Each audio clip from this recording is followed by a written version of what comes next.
Savez-vous qu'au Sénégal, il est possible de voir des cascades? Mais pour cela, il faut faire un voyage de 10 heures direction la région de Kédougou, plus connue sous le nom de Pays Bassa. Et moi, perso, c'est cette région-là qui m'a donné envie d'aller au Sénégal. Parce qu'en vrai, le Sénégal n'était pas sur ma to-do list, hein, mais bon, voilà, quand j'ai vu que je peux voir des cascades, je me suis dit, ok, je vais à Dakar, puis je fais un saut à Kédougou, quoi. Et franchement, je pense que c'est le meilleur choix que j'ai pu faire car c'est le plus beau voyage de ma vie. Et je vais vous montrer ça. Mais d'abord, je me présente. Du coup, moi, c'est Kerry, Adventures of Kerry sur les réseaux sociaux, c'est-à-dire Insta, TikTok, Facebook, Snap, LinkedIn, tout ça. Et moi, je suis créatrice de contenu, voyage, aventure, tout ça, bon plan. Et je partage tout ça avec vous sur les réseaux sociaux. Du coup, n'hésitez pas à me suivre. Franchement, ça fait grave plaisir et c'est gratuit, quoi. Ah, et du coup, je vis chez moi à Mayotte. Mais voilà, je voyage pas mal. Donc voilà, n'hésitez pas à vous abonner. Bisous, Naronak.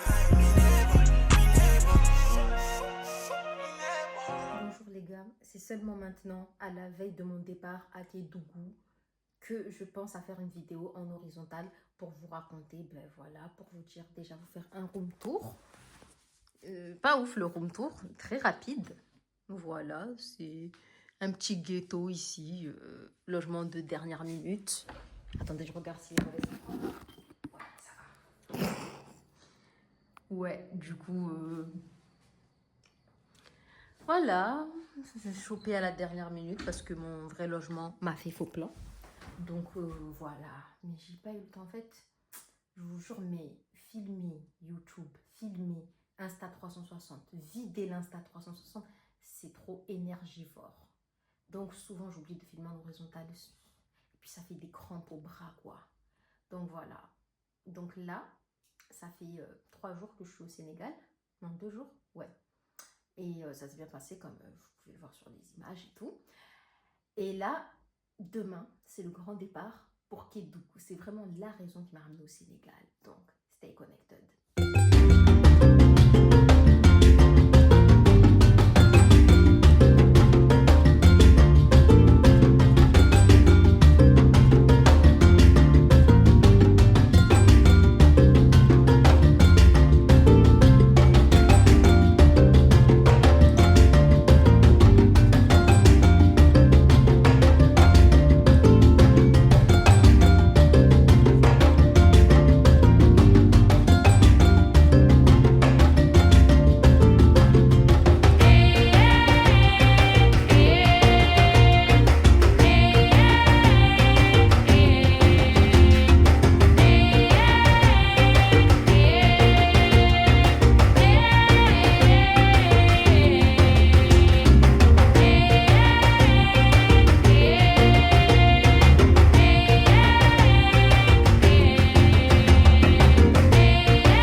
D'accord.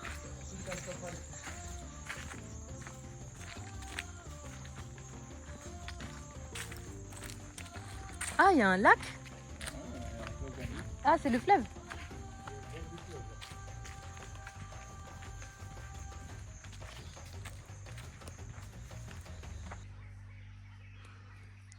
C'est trop bien ici, c'est trop apaisant. Avec les petits hamacs là, tranquilles, les mouvements zangomingi. J'aime pas si j'aurai le temps de profiter. Donc, Naronax.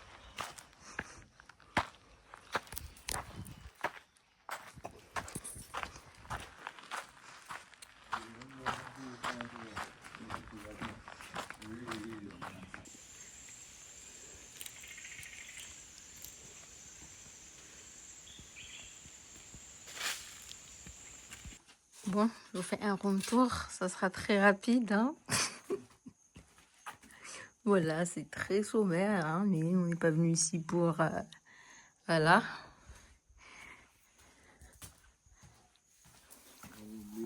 Ah, merci. Voilà, fin de l'histoire.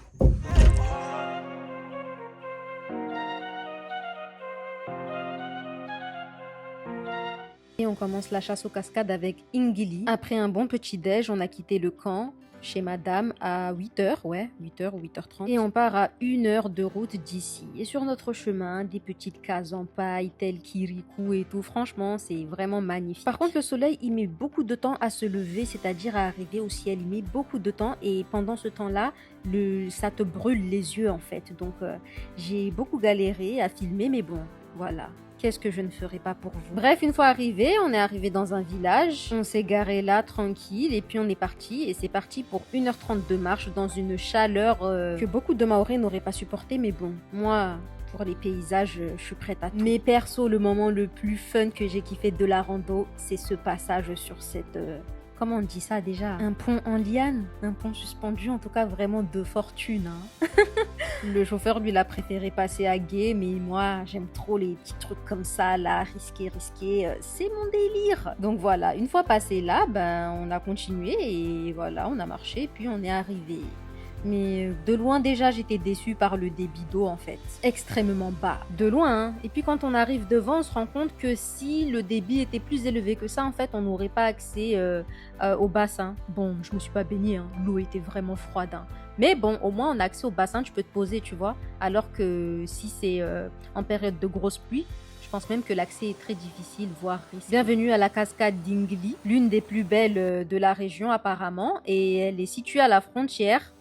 Près du Mali et près de la Guinée-Conakry, voilà. Donc voilà, si vous voulez venir ici, je vous recommande plutôt de venir à la fin de la saison des pluies, genre novembre, décembre au pire, même octobre. Mais si vous venez comme moi en janvier, bon, il y a encore un peu d'eau, mais franchement, pour moi qui ai vu Victoria Falls, j'ai besoin de plus, quoi. Donc la saison des pluies, c'est de juin à octobre. Donc si vous venez là, par exemple, en mars, je pense qu'il y aura vraiment même pas une goutte d'eau, quoi. Donc vraiment... je vous recommande, c'est octobre-novembre, grand max. Bon, à part ça, la balade en valait le détour. Hein. Moi, j'ai pas eu le courage de me baigner, comme je vous ai dit. En fait, mes mèches là, désolée, hein, mais j'en ai pas tous les jours. Du coup, quand je les ai, j'ai pas envie de gâter ma coiffure. Et puis même, l'eau était trop froide. Mais comme j'avais dit en vidéo que je vais arrêter de mettre des mèches. Donc à l'avenir, je pourrais me baigner en toutes circonstances, voilà. Mais il y avait des go là, vraiment, elles étaient courageuses. Elles ont pas bugué, hein. Elles ont vu la cascade, elles sont arrivées, elles sont balancées à l'eau. Elles ont pas mon temps, hein. En tout cas, elles ont bien profité, voilà. Je n'avais que mes yeux pour regarder. Les guides se sont bien foutus de ma gueule. Eux, ils étaient choqués. Eux, pour eux, c'est obligé de se baigner. Alors moi, je dis, non, j'ai trop froid. Bref, du coup, voilà. Allez, direction la prochaine. On va à Dindéfelo. Avant d'arriver à la cascade de Dindéfelo, on a visité différents sites, tous plus beaux les uns que les autres. Mais ça, on en reparlera dans une prochaine vidéo. Là, pour le moment, on va parler de Dindéfelo. Waouh, les gars.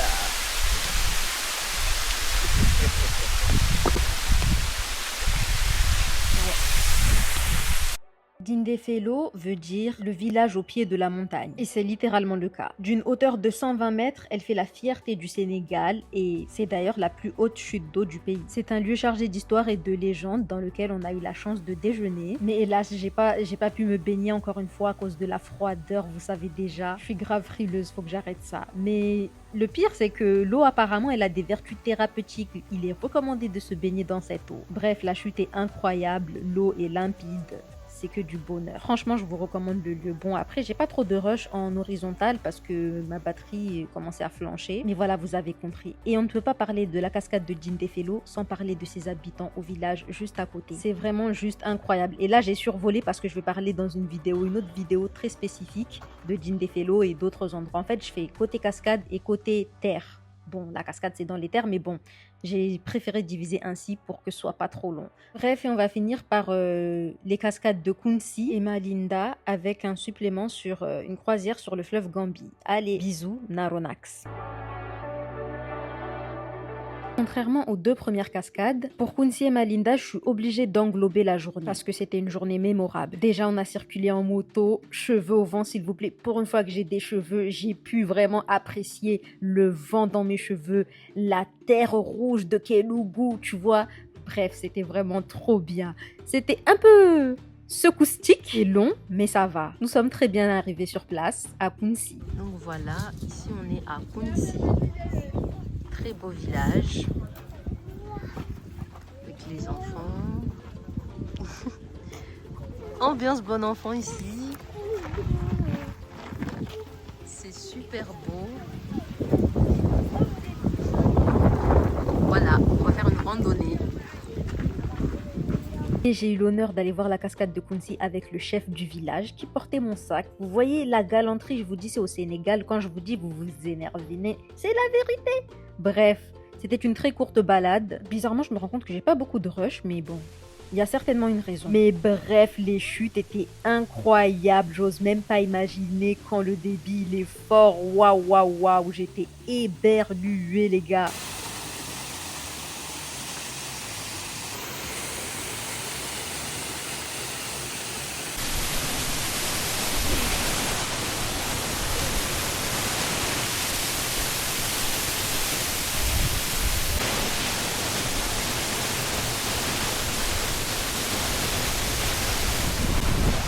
Et après avoir bien profité, on est revenu sur nos pas et j'ai essayé de passer un peu de temps avec mes amis de Kounsi. Même si on se comprenait pas, mais c'était ambiance bon enfant. Franchement, ce village est très chaleureux. C'est quoi ça?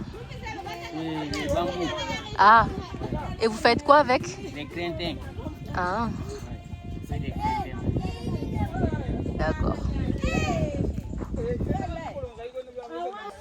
Mun yara ke dugi mun fa awa mun fa na fa nan gidan kan mun ya susu de mun fa mun kwanye ne suku mun daga wala mun fa kwanye ne sotoke e ka fa mun kakwe wala très bien mun ngadi ala ko rakata herine kana mun na ga papa herine ala ko rakata herine wala ala ka mun fa ka kunse nyaare la mun fa wa bana ko. Ok. Et c'est avec beaucoup de nostalgie qu'on a quitté le village direction Malinda. Mais pendant la direction, on s'est rendu compte que j'ai pas mon sandwich. Et là, c'était chaud. On n'avait pas le choix en fait parce qu'on était trop loin de la ville. Mais de l'autre côté, il était déjà 14h, donc j'avais faim. Et en plus de ça, j'avais une séance et tout. Bref, c'était un bordel. J'étais comme un piment. Mais bon, on est allé à Malinda. Et Malinda aussi, il faut marcher un peu. Hein. Quand t'es vénère, ça paraît long. Mais ça vaut le détour. Franchement, c'est du lourd, mais dommage, il n'y avait pas assez d'eau. Mais franchement, le lieu est incroyable.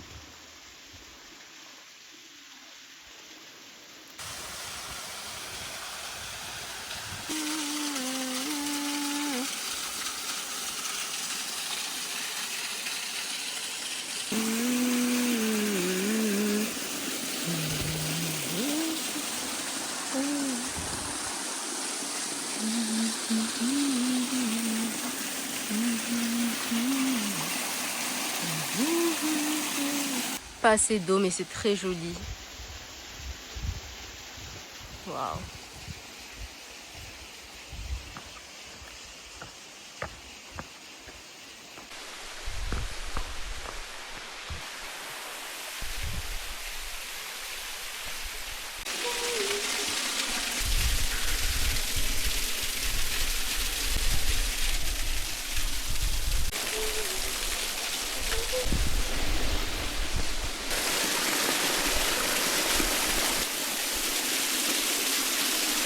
Bref, après ça, on s'est dirigé à Kédougou, on a mangé un peu et puis on est parti pour rattraper rapidement l'hôtel, parc, tout ce que vous voulez, Kédougou Biopark, là où on doit faire la croisière sur le fleuve Gambie. Ce qui devait être une balade en pirogue de base s'est transformé en croisière sur un bateau. Bref, en tout cas, on a été sur le fleuve Gambie. Bon, on a un peu galéré parce que je sais pas comment ça se passait au niveau de l'hôtel là-bas, mais bon, on a un peu attendu, mais dans un cadre exceptionnel. Je vous montre l'hôtel un peu.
classe. Bon, de base, c'était un tour en pirogue que je devais faire, mais bon, allez, je monte dans ce qu'il y a, vu que visiblement aujourd'hui, c'est pas trop ça. Et le lieu, il est trop cute. Ambiance bon enfant ici. Du coup, là, l'hôtel, il est encore en travaux, je crois, pour 2 ans. Mais en tout cas, ça, ce sera le futur hôtel du Sénégal, la référence en matière d'hôtellerie. Franchement, il est juste incroyable.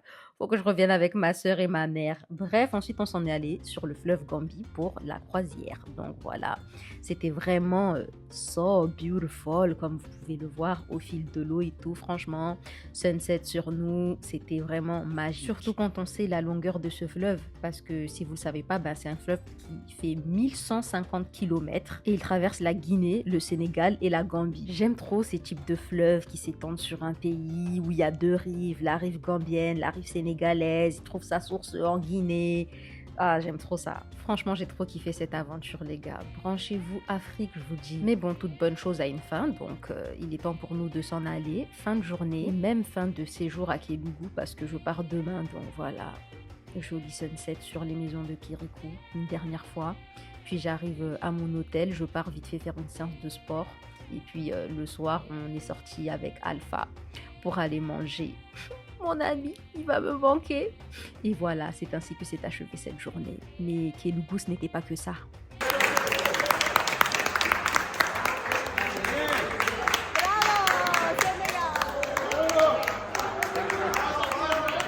C'était aussi la CAN, en effet. Après mon voyage au Maroc, j'ai eu la chance de pouvoir vivre la CAN au Sénégal. Bon, je pense que j'aurais préféré à Dakar, dans un bar où il y a vraiment l'ambiance et tout, mais c'était vraiment pas mal à Kédougou aussi, franchement.